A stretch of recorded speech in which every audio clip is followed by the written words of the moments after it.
Hello! It is the end of the year, which means it's time for the influx of best of the year book videos, makeup videos, anything really videos, and I'm going to add on to that today with my best books of 2019. These are not going to be books that were released in 2019. I don't think I read a single 2019 release. I don't really read new releases. So these are just going to be books that I read in 2019 and they were my favorites of the year. I'm going to go in chronological order because I cannot rank them. I'm not going to put myself through that. So, starting from the beginning of the year, the first book that I fell in love with was a graphic novel called The Witch Boy by Molly Ostertag. This is set in a world where boys are shapeshifters and girls are witches, but there's one boy in particular who feels more drawn to witchcraft than shapeshifting. It is so freaking adorable. I love the artwork. I love the story. The characters are so cute. It has such a magical, whimsical atmosphere that I am absolutely in love with. The story and the characters are just so sweet, and it brings up a lot of really important topics about gender roles and gender norms. And I just appreciated this book so much. I have yet to continue the series. I know there's at least 2 other ones. I think it might be a trilogy, so I'm definitely planning to get to those in the very near future. Next, we have The Stone Sky by N.K. Jemisin. This is the 3rd book in the Broken Earth trilogy, which is set in a world that's out to destroy humanity with its natural disasters. And there's magic and politics and some very dark topics in here, but it's so good. Every book in this series has won so many awards and so much acclaim for very good reason. It's a very well written book. It's a mixture of fantasy and sci-fi, but also like a very character driven story, and it just makes you feel so many things and it makes you think about so many things.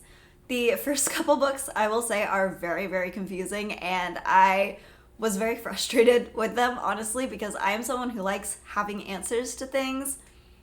That's why this is my favorite, because this is the book where you finally get all of the answers.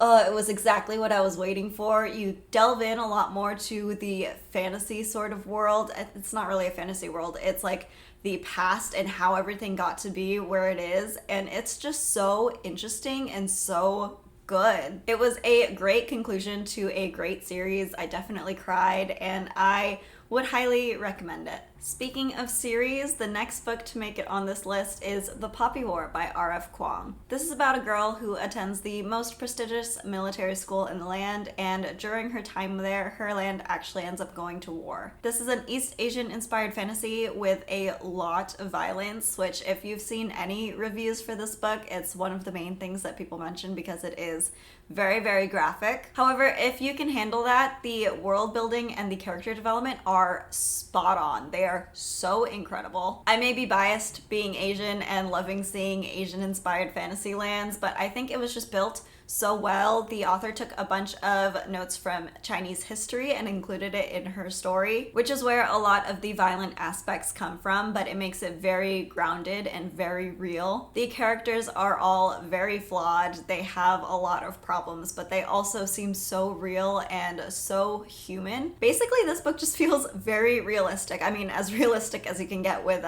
magic and gods and fantasy settings. But there are consequences to these characters' actions, and trauma changes people in a very real way in this story. In addition to that, the plot is just completely gripping, and I need to see the continuation. I don't know why I haven't picked up the 2nd book yet.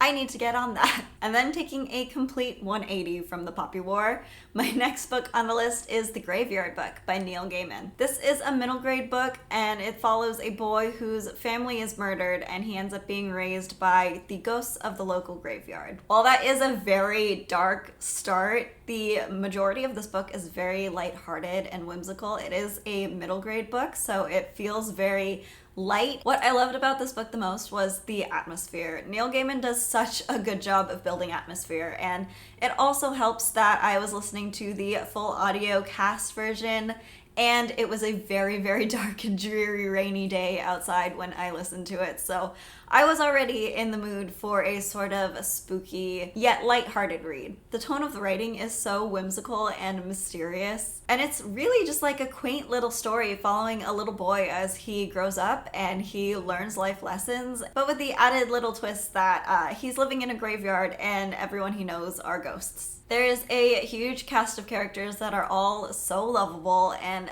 this book just gives me warm, fuzzy feelings and makes me so happy. It's just perfection, and I love it with my whole heart. And the last official book on this list is Six Wakes by Mur Lafferty. I just recently reviewed this in my October wrap-up, so you can check that video for my initial impressions, but I was not very articulate in that video. I ended up linking another review by an SFF booktuber that I watched, so if you want a more articulate and in-depth review of the book, you can check that as well. But this is a murder mystery set in space. This follows a crew of 6 criminals who are piloting a spaceship, and they wake up in their new clone bodies, surrounded by the gruesome murders of their past bodies and missing 25 years of their memory. Now, like I said before, mystery and sci-fi are not my genre, and the fact that this book made my top books of the year is quite shocking to me. I never would have thought that one of my favorite books would be a sci-fi book. But that just tells you how much I enjoyed this book. The plot sucked me in like no other. I've not felt that urge to keep reading a book as strongly as I did with this book.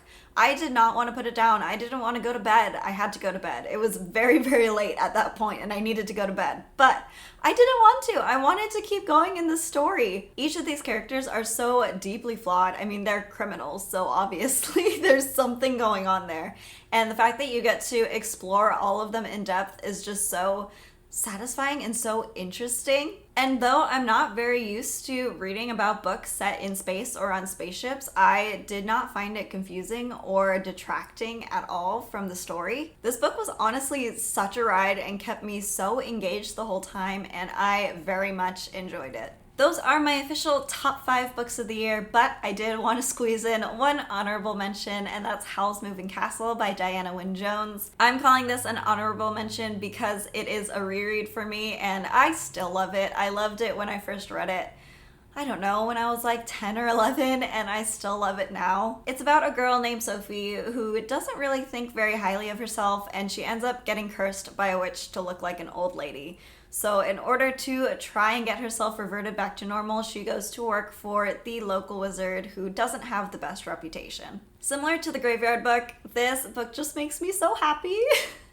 It's so sweet and whimsical and magical, and it just gives me warm fuzzy feelings, and I just want to hug all of these characters and live in this world forever. It's a slice of life, and the characters are adorable, and the world is just so...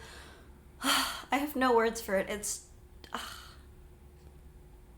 something about this writing and this world and these characters just makes me so happy. It's kind of nothing like the Ghibli movie in terms of storyline, but the tone and the characters are pretty spot on. I think you do get a better sense of the characters through the book, but that is usually the case because you have more time spent in their minds or seeing descriptions of them. But I love both of them. The book just holds a very, very special place in my heart, and I think it always will. And that'll do it for my favorite books of the year. It's such amazing books that I'm really glad I read this year. Please let me know what your favorite books of the year were. If you've done a video on this or a blog post or an Instagram or anything, please link it. I want to see what everyone's opinions are, and I know everyone is going to be putting out their lists pretty soon. I do have some plans for 2020, and that should be coming up in my next video. I'm very excited for them, and until then, I will see you later.